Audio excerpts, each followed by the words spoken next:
ግንቦት 12 2018 ዓ.ም። ጤና ይስጥልኝ እንደምናመሻችሁ የተከበራችሁ ተመልካቾቻችን ከኢትዮጵያ ቴሌቪዥን የረቡዕ ምሽት የኢቲቪ 57 ዜናዎቻችን ተጀምሯል። አበይት ርዕሶቹን አስቀድማለሁ። ኢትዮጵያ በመረጃና በስታቲስቲክስ ሉዓላዊነት ያስመዘገበችን ስኬት በዳሰሰው የመረጃ ሉዓላዊነት ለፖሊሲ ነጻነት ጉባኤ ላይ ለጎብኚዎች ክፍት የሆነው ኤግዚቢሽን በበርካቶች እየተጎበኘ ነው።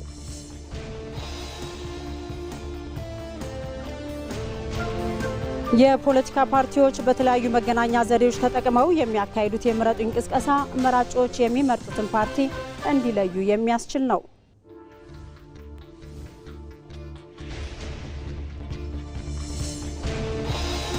ከውጭ ቤጂንግና ሞስኮ ባለማስተላለፍ ላይ የአንድ ወገን ተጽዕኖን ለመቋቋም የሚያስችል የተቀናጀ ስራ ለመስራት ተስማሙ።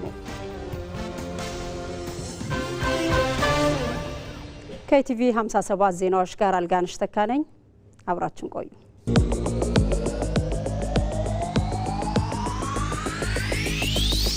ጊዜው የሰከንድ ሳይሆን የናኖ ሰከንድ ነው።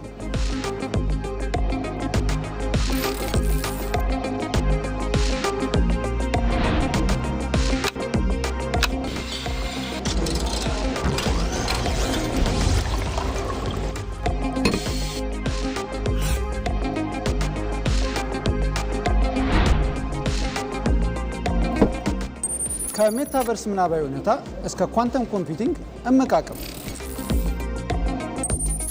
ከኒውራል ኔትወርክስ ውስብስብነት እስከ ሃይፐር አውቶሜሽን ድንቅ ስራዎች። የወደፊቱ ጊዜ ነገ ሳይሆን አሁን ነው።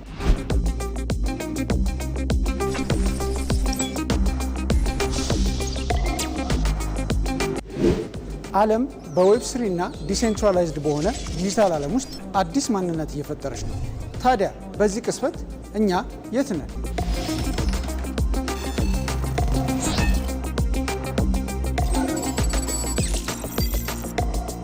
አልትራ ፕሪሚየም የቴክኖሎጂ ተሞክሮችን እንዳስሳለን። ስለ ፊውቸር ሞቢሊቲ እንመክራለን። የቴክኖሎጂ ዓለም አልጎሪዝም ወዴት እየመራን ነው? በቴክት በቅርብ ቀን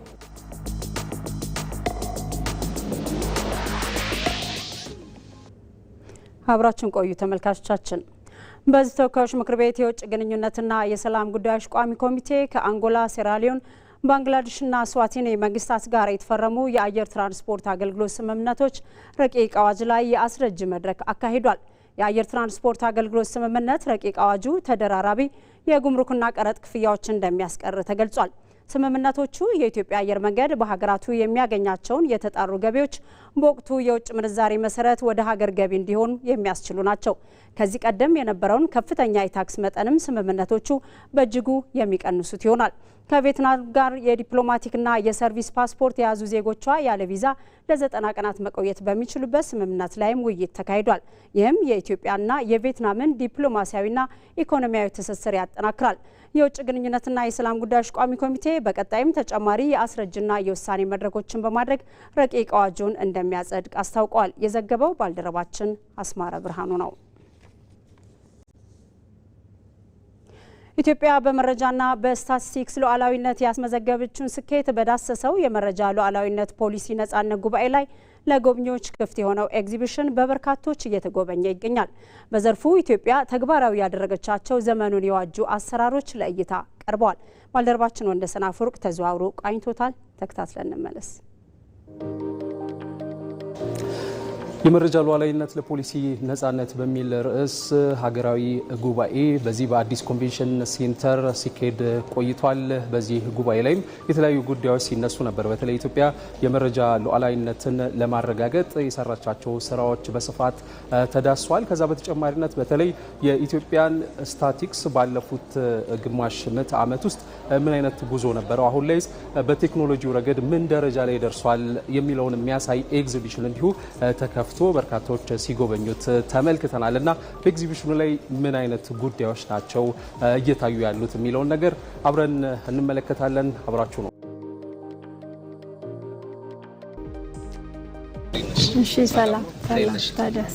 በጣም ብዙ ሰው የጎበኛው እየተመለከትኩ ነው እና እዚህ ጋር ምንድነው እየታየ ያለው? እንደው የደረስንበት የቴክኖሎጂ ደረጃስ ምን ይመስላል? ሶርሴ ጉተማ እባላለሁ። በኢትዮጵያ ስታቲስቲክስ አገልግሎት የስታቲስቲክስ ጥናትና ምርምርና ስልጠና መሪ ስራ አስፈጻሚ ነኝ። በዚህ ዞን ውስጥ 4 ዲስፕሌዎች አሉ። እኔ ጋ ያለው የመረጃ ስነ ምህዳር ማለት ዋና የመረጃ ቁልፍ ተዋንያንን የያዘ ስርዓት ነው። እንደ ሀገር የመረጃ ምንጭ አለ። መረጃዎች ከተለያዩ ምንጮች ይመነጫሉ። እነዚህን መረጃ የሚያመነጩ ደግሞ ዳታ ፕሮዲውሰርስ የምንላቸው አመንጪዎች አሉና ዋና የመረጃ አመንጭ የምንላቸው የኢትዮጵያ ስታቲስቲክስ አገልግሎት፣ ሌሎች የመንግስት ተቋማት፣ ፌዴራል፣ ክልል፣ ከተማ አስተዳደር ሁሉንም የያዘ እንዲሁም ቴክኖሎጂ ያመጣቸው አማራጭ የመረጃ ምንጮች አሉ። እነዚህን አመንጪዎች የያዘ እንዲሁም የመረጃ ተጠቃሚዎች በዋናነት መንግስት፣ መንግስታዊ ያልሆኑ ድርጅቶች፣ የምርምር ተቋማት፣ የግሉ ዘርፍና ዜጎችን የያዘ መረጃ ምንጮች አሉ። እንዲሁም የቴክኖሎጂ መሰረተ ልማት ቁልፍ ድርሻ አለው በመረጃ ስርዓት ውስጥ። እንዴት ከሚመዘግበው ተቋም ጋር የኛ ተቋም እንዴት ተሳስሮ እየሰራ ነው? ምን ተግዳሮቶች አሉ? እንዴት ይሻሻል? አሁንስ ያለንበት ደረጃ ምን ይመስላል? የሚሉ ነገሮችን እያስረዳ ነው። ዘሪሁን ከበደ እባላለሁ። በፕላንና ልማት ሚኒስቴር የእቅድ ክትትል ግምገማ ስርዓት ዲጂታላይዜሽን የዘርፍ ኃላፊ ነኝ። እቅድን በሲስተም እንዲያቅዱ ቶታሊ፣ ከዛም ባለፈ በሩብ ዓመት የሚጠበቁ አፈጻጸሞችን በሲስተም እንዲሁ እንዲያስገቡ፣ ቫሊዴሽን ቼክ የምንለው የሚገባውን ቁጥር ቫሊዴሽን ማየት፣ ቁጥሩ አሃዙ ትክክል ነው ወይ፣ መለኪያው ትክክል ነው ወይ፣ ቶታሊ የእቅድ ክትትል ስርዓታችንን ዲጂታላይዝ አድርጎ የዘርፎችን አፈጻጸም በዘርፍም እያንዳንዱ ሚኒስቴር መስሪያ ቤት ወደ 131 ተቋማት እዚህ ላይ ሪፖርት ያደርጋሉ። የእያንዳንዱን ዘርፍ አፈጻጸም የምናይበት ነው። እዚህ ስክሪን ላይ እንግዲህ የምናስረዳው ምን ፊውቸሮች አሉት፣ ምን ማድረግ ይችላል ይህ ስርዓት የሚለው ነው ማለት ነው። ማን ነው የመረጃው ባለቤት፣ መቼ ሪፖርት ይደረጋል፣ በምን ይለካል የሚለውን ያካተተ ነው። ይሄን በተቋማት በእያንዳንዱ ተቋማት ይሄን ዲፋይን ማድረግ ከቻለ፣ ይሄን ስርዓት መተግበር ከቻለ በቀላሉ ግንኙነት ማድረግ ይቻላል።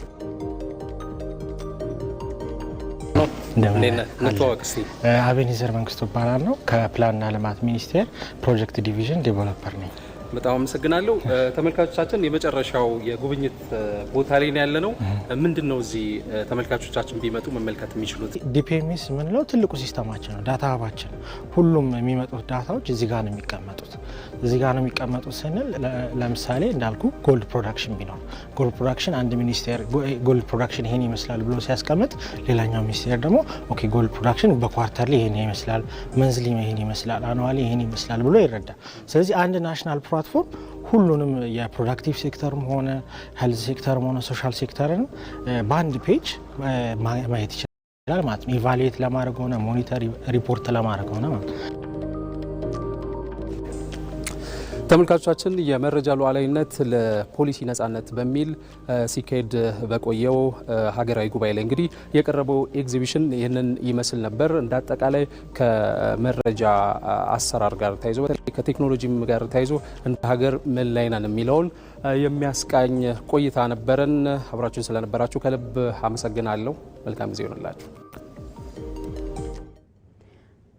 የመረጃ ሉዓላዊነትን ለማረጋገጥና ዘርፉን ለማዘመን የተሰሩ ስራዎች ኢትዮጵያውያንን የሚያኮሩ መሆናቸውን ኤግዚቢሽኑን የጎበኙት ገልጸዋል። ባልደረባችን ወንደሰን አፈወርቅ አስተያየታቸውን አሰባስቧል። ኤግዚቢሽኑ በጣም ነው ፕሬስ ያደረገኝ። የፓብሊክ ሴክተር ላይ ያለው ናውሌጅ፣ የኢንስቲቱሽናል ካፓቢሊቲው በጣም ከፍተኛ ደረጃ ላይ ደርሷል። ቀጥሎም በጣም የፖሊሲ ነጻነታችንን ለማምጣት ዴታ ሶቨሬኒቲ በጣም ጥቅም ስላለው እኔ ትልቅ ኩራት ይሰማኛል። የዩኤን ዳታ የምንወስድበት ጊዜ አለ። ምንም ቢሆን የዩኤን ዳታ የተሻለ ይሆናል ብለን እንግዲህ የሀገራችን እያለማን ነው። አሁን ይህንን ዳታ በሀገር ውስጥ ያለውን ዳታ ስታንዳርዳይዝ ለማድረግ ጥራቱን ለመጠበቅ እና ሂደቱን በሙሉ እና ተጨማሪ ነገር ሳይኖርበት መሰረት ይዞ እንዲሄድ የማድረግ ነገር ነው የተሰራው። ኦፊሻል ዳታዎችን ማግኘት በጣም ከባድ ነው። ስለዚህ ዓለም አቀፍ የሆኑ ኢንዴክሶችን እየፈለግን ስለ ሀገራችን ከውጭ ነው መረጃውን ራሱ የምናገኘው እና እዛ ላይ ተደግፈን የምናደርገው ፕላን ዲሲሽን በጣም ፑር ነው እና ግን እዚህ አሁን ያየሁት ነገር በጣም ኤግዞስቲቭ ዝግጅት ኤግዞስቲቭ ስራ እንደተሰራ ነው እኔ ያየሁት። እንዴት ዴታውን ሴንትራላይዝ ለማድረግ እና ሉዓላዊነቱን ለማምጣት ምን አይነት ስራዎች እየተሰሩ እንደሆነ ተመልክቻለሁ። በመጀመሪያ ሲስተሙን የዲጂታል ሲስተሞችን ከመዘርጋት እና አሁን ደግሞ ዘመኑ የደረሰበትን የአርቲፊሻል ኢንተለጀንስ ስራዎችን ኢንተግሬት ከማድረግ አኳያ ብዙ ስራዎች እየተሰሩ እንደሆነ ተመልክቻለሁ። በጂፒኤስ ተጠቅሞ በተለያዩ አካባቢዎች ዲፕሎይ ተደርጎ አንድ ሰው የት እንዳለ ምን እየሰራ እንደሆነ እያልሰራ እንደሆነ እና ወደ ሴንተር የሚመጣበት ዲጂታል ሲስተም በጣም ኢንስፓየር አድርጎኛል። ትልቅ ደረጃ እንደደረስን ነው የሚያሳየን። ከዚህ ደግሞ የተሻለ ወደፊት እንጂ ወደ ኋላ አንመለስምና ጥሩ ደረጃ ላይ ከሌሎችም እንኳን አደጉ ከሚባሉት ሀገሮች ምናልባት እንዲህ አይነት ስራ ብዙዎቹ ሰርተዋል። ድሮ ሰርተው ሊሆን ይችላል። ያለ ብዙዎች ሀገሮች ላይም ስለሄድኩ ነው አላጋጠመኝም። እና በዚህ መልክ ግን የእኛን ሰው እያሳመን ወደዛ እንዲሄድ ጥራት ወዳለው ነገር እንዲሳብ የማድረጉ ነገር ትልቅ ትምህርትም የሚሰጥ ነው እና በጣም የኮራሁት በዚህ አሰራራችን በጣም ደስ ብሎኛል።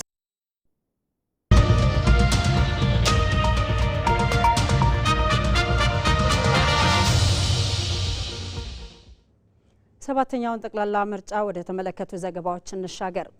የፖለቲካ ፓርቲዎች በተለያዩ መገናኛ ዘዴዎች ተጠቅመው የሚያካሂዱት የምረጡኝ ቅስቀሳ መራጮች የሚመርጡትን ፓርቲ እንዲለዩ የሚያስችል ነው። ፓርቲዎች በመገናኛ ብዙኃን፣ በማህበራዊ ሚዲያና በጎዳና ላይ የምረጡኝ ቅስቀሳቸውን እያካሄዱ ይገኛሉ። የፓርቲዎቹን የምረጡኝ ቅስቀሳ እየተከታተሉ የሚገኙት የአዲስ አበባ ነዋሪዎች የሚመርጡትን ፓርቲ በመለየት የድምጽ መስጫ ቀኑን እየተጠባበቁ መሆናቸውን ተናግረዋል። መስከረም ቸርነት በተለያዩ የከተማ አካባቢዎች ተንቀሳቅሳ ቀጣዩን ዘገባ አጠናቅራለች። ከ50 ሚሊዮን በላይ የሚሆኑ መራጮች የተመዘገቡበት ሰባተኛው ጠቅላላ ምርጫ ሊካሄድ ከ15 ቀናት ያነሰ ጊዜ ብቻ ይቀረዋል። ይህ ወቅት ደግሞ በምርጫ ሂደት ውስጥ ወሳኝ ምዕራፍ የሚባል ነው። ምክንያቱም የፖለቲካ ፓርቲዎች ያሏቸውን በማህበራዊ፣ በፖለቲካ፣ በኢኮኖሚ ያላቸውን ሀሳቦች አውጥተው የሚገልጹበት፣ የምረጡኝ ቅስቀሳ የሚያካሂዱበት፣ በጎዳና ላይ በመገናኛ ብዙኃን ቤት ለቤት ጭምር የሚያካሂዱበት ጊዜ ነው። የምርጫ ካርዴን ወስጃለሁ። የፖለቲካ ፓርቲዎችም ራሳቸውን በቴሌቪዥንም በአደባባይም የቅስቀሳ ሲያደርጉ አይቻለሁ። ፖሊሲዎቻቸውንም ሲያስቀምጡ ሰምቻለሁ። እኔም ከነዛ ውስጥ ይበጀኛል፣ ይሆንልኛል፣ ነገ ለሀገር ይጠቅማል የሚለውን ፓርቲ ለመምረጥ ተዘጋጅቻለሁ። ብዙ የፓርቲዎች በየጎዳናው ቫነሮችንም ይዘው በመኪና ላይ ምረጡን ቅስቀሳ ሲያደርጉ አይቻለኝ። ከዛ በበለጠ ደግሞ ከስራ መልስ ቤት ሲገኝ በፋና ቴሌቪዥን፣ በኢትዮጵያ ቴሌቪዥን የሚያደርጉትን ዲቤት አይቻለሁ። የተለያዩ ተፎካካሪ ፓርቲዎች በተለያየ ቦታ የምረጡኝ ቅስቀሳ እያደረጉ ነው አይቻለሁኝም። በቴሌቪዥን የሚያደርጉትን ክርክር አይቻለሁ። ለኔ ሊጠቅመኝ ይችላል ብዬ ያሰብኩትን ግንቦት 24 ለመምረጥ ዝግጁ ሆኜ ነው ያለሁት። የፖለቲካ ፓርቲዎች በመገናኛ ብዙኃን፣ በጎዳና ላይ እንዲሁም ደግሞ ቤት ለቤት ጭምር እያደረጉት ያለውን የምረጡኝ ቅስቀሳ እየተከታተሉ የሚገኙ የአዲስ አበባ ነዋሪዎች ደግሞ ፓርቲዎቹ ይዘውት የመጡትን የፖሊሲ አማራጮች በአግባቡ ለመለየት እንደቻላቸውም እንዲሁም ደግሞ ቀኑ ሲደርስ ደግሞ ድምጽ የሚሰጡትን ፓርቲ ለመለየት እንዳስቻላቸውም ነግረውናል። የሚያሻግረኝን ለነገ ልጆች አሉኝ፣ ተማሪዎች ናቸው ልጆቼ፣ ወንድሞች አሉኝ፣ ተማሪዎች ናቸው። ይህንን ትውልድ ያሻግራል ብዬ የምለውን ለመምረጥ ተዘጋጅቻለሁ። በከተማ ላይ ያው ቅስቀሳ እያደረጉ ስለሆነ እያየን ስለሆነ በኢቲቪ ላይም በሚዲያ እየተላለፈ ያለው ያው እየተከታተልኩ ስለሆነ ይበጃኛል፣ ይጠቅመኛል የምለውን ያው ለሀገር ይጠቅማል የምለውን የምመርጠው ለይቻለሁ ነው። እንዴት መርጣለሁ የሚለውን ነገር የምታይበት ነው። ምህዳሩ ሰፍቷል። በሰፋ ቁጥር ደግሞ አንቺ የምትመርጩን ፓርቲ እንድታቂ ያደርግሻልና ለመምረጥ ራሴን አዘጋጅቻለሁ። የምመርጠውንም አስቤበት ይዣለሁ። በእውነት ለመናገር ከበፊቱ የተሻለ እንቅስቃሴ እየተካሄደን ያለው የፖለቲካ ፓርቲዎች፣ ተፎካካሪ ፓርቲዎች ከዚህ በፊት ተቃዋሚ ፓርቲዎች ይባሉ ነበረ። በአሁንኛው ግን ተፎካካሪ ፓርቲዎች ትክክለኛ ስም ነውና እያደረጉት ያለ እንቅስቃሴ በነጻነት እየተንቀሳቀሱ ፓርቲያቸውን እያስተዋወቁ ነው፣ ማኒፌስቶቸውን እያስተዋወቁ ነውና ለህዝቡ ግልጽ የሆነ መረጃ እየተሰጠ ነው ያለው። በጣም የሚደንቅ ስራ ነው እየተሰራ ያለ። መንግስትም ይህን ድጋፍ እያደረገ ነው ያለው ይመስለኛል። ጥሩ እየተካሄደ ነው ያለው። ቀጣይ ኢትዮጵያን ለ5 ዓመታት የሚያስተዳድራትን ፓርቲ ለመለየት የድምጽ መስጫዋ ቀን ወሳኝ እንደሆነች ይታወቃል። መራጮችም ይህችን ቀን በጉጉት እየጠበቋት ነው። የመጀመሪያ መራጭ ነው የምሆነው። ድምጼን ልጠቀምባት። የኔ ካርድ ዋጋ አላት። ድምጼ ደግሞ የምፈልገውን ፓርቲ ለኔ ይጠቅመኛል፣ አገሬን ያስቀጥልልኛል፣ ለትውልድ ይጠቅማል የምለውን ፓርቲ ለመምረጥ ከንጋቱ 11 ሰዓት ተኩል ጀምሬ የምርጫ ጣቢያ ነው የምገኘው። በጣም በጉጉት እየጠበቅኩ ነው። ምክንያቱም አሻጋሪ ነው ብዬ ያመንኩበትም በልቤ ስላዘጋጀው ያንን አሻራዬን ለማሳረፍ ዝግጁ ነኝ። የኦሮሚያ ክልል የፖለቲካ ፓርቲዎች የጋራ ምክር ቤት 7ኛው ጠቅላላ ምርጫ ሰላማዊ ነጻና ፍትሃዊ እንዲሆን ከመንግስትና ከምርጫ ቦርድ ጋር ተቀናጅቶ በመስራት የበኩሉን አስተዋጽኦ እያበረከተ መሆኑን ይገልጻል። የፖለቲካ ፓርቲ አመራሮችም የተለያየ ርዕዮተ ዓለም ያላቸው የፖለቲካ ፓርቲዎች በጋራ ምክር ቤቱ በትብብር በመስራታቸው ለምርጫው ስኬታማነት የሚያግዝ እንደሆነ ይናገራሉ። ዛህራ መሐመድ ተጨማሪ አላት። ኢትዮጵያ 7ኛውን ጠቅላላ ምርጫ ለማካሄድ ጥቂት ቀናት ብቻ ቀርተዋታል። ይህ ታሪካዊ ምርጫ ከቀደሙት ምርጫዎች የተሻለ ስኬት እንዲያስመዘግብና ለዲሞክራሲ ስርዓት ግንባታ ጠንካራ መሰረት እንዲጥል ሁሉም ባለድርሻ አካላት የበኩላቸውን ጥረት በማድረግ ላይ ይገኛሉ። ለዚሁ የምርጫ ሂደት ስኬታማነት ግንባር ቀደም ኃላፊነት ከወሰዱና በቁርጠኝነት እየሰሩ ካሉ አካላት መካከል የፖለቲካ ፓርቲዎች የጋራ ምክር ቤቶች በዋናነት ይጠቀሳሉ። 7ኛውን ጠቅላላ ምርጫ አስመልክቶ ከአባላቶቹ ጋር ውይይት ያደረገው የኦሮሚያ ፖለቲካ ፓርቲዎች ምክር ቤትም በምርጫ ሂደት ውስጥ የሰላምና የዲሞክራሲ ምሰሶ ለመሆን ከፍተኛ ሚና እየተጫወተ እንደሚገኝ ገልጿል። ምክር ቤቱ የተለያየ የፖለቲካ ርዕዮተ ዓለም ያላቸውን ተፎካካሪ ፓርቲዎች በአንድ መድረክ በማሰባሰብ ፓርቲዎች በምርጫ ሂደት ሊያጋጥሙ የሚችሉ አለመግባባቶች ከመንግስትና ከምርጫ ቦርድ ጋር በመነጋገር እየፈታም ይገኛል። አንድ የፖለቲካ ፓርቲ ወደዚህ የጋራ ምክር ቤት አምጥቶ ለሀገር በሚበጅ መልኩ አቅርቦ አወያይቶ ለውሳኔ የማቅረብ ይዞታ ካላዳበረ ትርጉም የለው። ይህን የሚያደርግ ከሆነ በቃ ሀገር ትሻገራለች የሚል እምነት አለ። አንዱ የዲሞክራሲ ባህል ማለት አብሮ መስራት ነው። የተለያየ ዓላማ ያላቸው የፖለቲካ ድርጅቶች አንድ ላይ በጋራ ምክር ቤት አብሮ መስራታቸው ችግሮችን የሚፈጠሩ ችግሮችን አብሮ መፍታታቸው ለዲሞክራሲ ሂደቱ የሚያበረክተው በጎ አስተዋጽኦ አለ ብዬ አምናለሁ። ችግር አለበት የተባለበት ቦታ እየተንቀሳቀስን ችግሮችን በመፍታት እጅግ በጣም ወሳኝ የሆነ እገዛ አድርጓል። የምክር ቤቱ ተቋም መደራጀቱ ለፖለቲካው መሳለጥ ጥሩ መፍትሄ ይዞ የመጣ ይመስላል። የጋራ ምክር ቤቱ ተግባር ተጠናክሮ ከቀጠለ በኢትዮጵያ ዘላቂ የዲሞክራሲ ባህልና የፖለቲካ ምህዳር እንዲጎለብት የራሱን ታሪካዊ አሻራ ያኖራል። ይህ ሂደትም 7ኛው ጠቅላላ ምርጫ በኢትዮጵያ የፖለቲካ ታሪክ ውስጥ የተሻለና ስኬታማ ምርጫ ሆኖ እንዲጠናቀቅ ያስችለዋል ሲሉም የፓርቲ አመራሮች ያላቸውን ተስፋ ይገልጻሉ። በምናየው አይነት የሚጠናቀቅ ከሆነ ጥሩ የዲሞክራሲ ነጻብራቅ ሊሆን ይችላል ብዬ አስባለሁ። የመጨረሻ ሁለት አንኳር የሆኑ እንትኖች ፕሮሰሶች ቀርተዋል። እሱም ድምጽ መስጠትና የድምጽ ቆጠራ። እነዚህ ነገሮች በአግባቡ አሁን በተያዘው ልክ የሚሄዱና ሰው የመረጠውን በትክክል የሚያገኝበት አይነት ሁኔታ ከተፈጠረ ኢትዮጵያ የዲሞክራሲ ስርዓትን በማስረጽ ሂደት ላይ ጥሩ እንቅስቃሴ ጥሩ መንገድ እንደተጓዘች ማሳያ ይሆናል ብዬ አስባለሁ።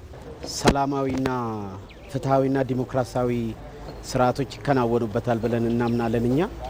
ምክንያቱም ቀደም ካለው ከምርጫ ሂደቶች የተለየ እንቅስቃሴ ነው ያለው። አሁን በጋራ ተግባብቶና ተንቀሳቅሶ ስራ እየተሰራ ነው ያለው። ከ2013 ምርጫ ይልቅ ያሁኑ በጣም በብዙ መንገድ ጥሩ የተሻለ ነው። የጋራ ምክር ቤቱ ተፎካካሪ ፓርቲዎችን በአንድ መድረክ የማሰባሰብና አለመግባባቶችን በውይይት የመፍታት ተግባሩን አጠናክሮ ከቀጠለ በኢትዮጵያ ዘላቂ የዲሞክራሲ ባህልና የፖለቲካ ምህዳር እንዲጎለብት ያስችላል።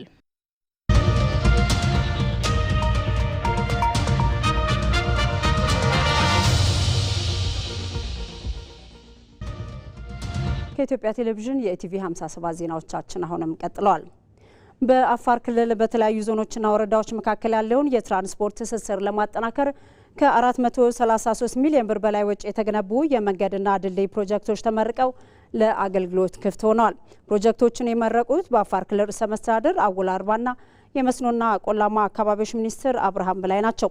ከተመረቁት ፕሮጀክቶች መካከል አንደኛው የገቢ ረሱና የሀሪ ራሱ ዞኖችን የሚያገናኘው የ64 ኪሎ ሜትር የጠጠር መንገድና በውስጡ የያዘው የብረት ድልድይ የክልሉን ዞን 3 እና ዞን 5 እንዲሁም የአማራ ክልልን ከአፋር ክልል የሚያገናኝ ነው። ሁለተኛው የሀደለ ኤላና ሰሙሮቤ ወረዳዎችን የሚያስተሳስረው የ18 ኪሎ ሜትር የጠጠር መንገድና በዚሁ መስመር የተገነባው የአሪሶ ድልድይም ከ16000 በላይ ዜጎችን ከወረዳና ከዞን ማዕከላት ጋር የሚያገናኝ ነው።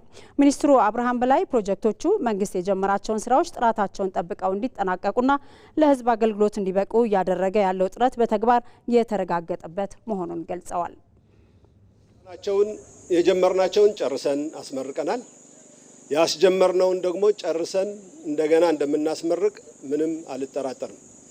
ብልጽግና ማሰብ ብቻ ሳይሆን መጀመር ብቻ ሳይሆን ከጀመርነው ካሰብነው ካቀድነው በላይ አፍጥነን በጥራት እንደምናጠናቅቅ ይህንን ሁለቱም ዞኖች ከትናንት ጀምረን ዞን 3 እና ዞን 5 ከ3 ቢሊዮን በላይ ፕሮጀክት ከትናንት ጀምሮ እስከ ዛሬ አስመርቀናል።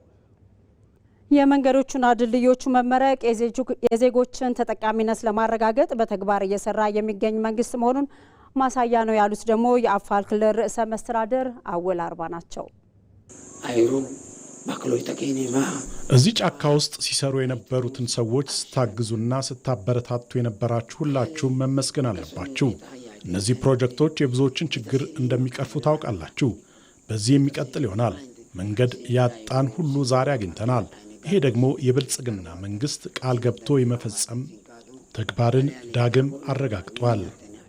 እንደ ሪፖርተራችን ቶማስ ኃይሉ ዘገባ ለፕሮጀክቶቹ ወጪ የተሸፈነው በመስኖና ቆላማ አካባቢዎች ሚኒስቴር ስር በሚገኘው የቆላማ አካባቢዎች የኑሮ ማሻሻያ ፕሮጀክት አማካኝነት ነው።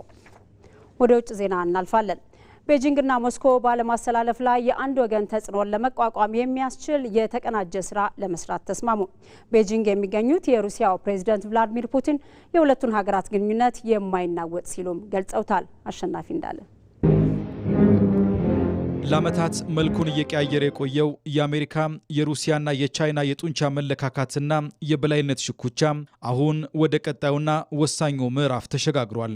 ይህ በቃላት ዛቻና በተለያዩ ሀገራት ላይ በሚደረጉ ተጽዕኖች የሚካሄደው ፍልሚያ የነገዋን ዓለም መልክ ሙሉ በሙሉ የሚቀይር አዲስ የኃይል አሰላለፍ ሳይሆን አልቀረም። በተለይም ባለፉት ጥቂት ቀናት ውስጥ ቤጂንግ ያስተናገደቻቸው ተከታታይ ከፍተኛ የዲፕሎማሲ ስብሰባዎች የወደፊቱን የሶስትዮሽ ግንኙነት መልክ ፍንጭ የሰጡ ከመሆናቸውም በላይ ቻይና የነገዋን ዓለም የፖለቲካ ዘዋሪነት ሚና ለመረከብ ያላትን ዝግጁነት ያሳየችበት ሆኗል። ዶናልድ ትራምፕ የሚመሯት አሜሪካ ለዘመናት የነበራትን የዓለም መሪነትና የፖለቲካ ዘዋሪነት ሚና በቀላሉ እንደማታስረክብ ግልጽ ያደረገችበት አካሄድ ይታያል።